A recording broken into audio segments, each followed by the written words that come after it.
Welcome back. Now that we finished learning about neurons and neurotransmitters, it's time to go macro, back out to your whole brain and how all of that works.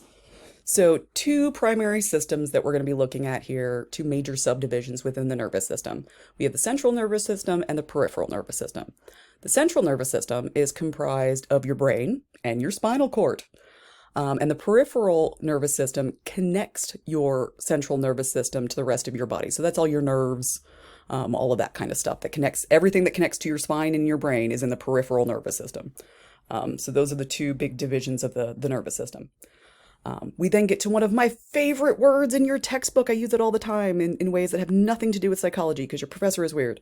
And that is homeostasis. Great word. So homeostasis is a state of equilibrium or balance, right? In which biological conditions, such as your body temperature, are maintained at optimal levels.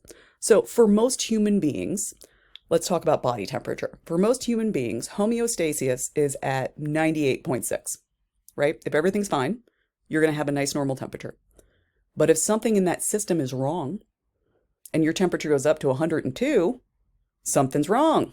Something's out of balance in the system because you have a fever and your body's trying to fix that, right? So homeostasis is a fun concept. We're going to revisit it many times this term. The body really does have this kind of optimal level that it would like to be at. And if it is not, it gives us problems, right? And I'm sure you can think of many other examples for that, and this can apply to sleep, all kinds of things. So last one on this one is lateralization. And this is the idea of the specialization of function in your brain. So basically it's the idea that each half of your brain does different stuff, right? So we know that the left hemisphere controls the right half of the body, and the right hemisphere controls the left half of the body, which is fun. There's different language functions in each half of the brain.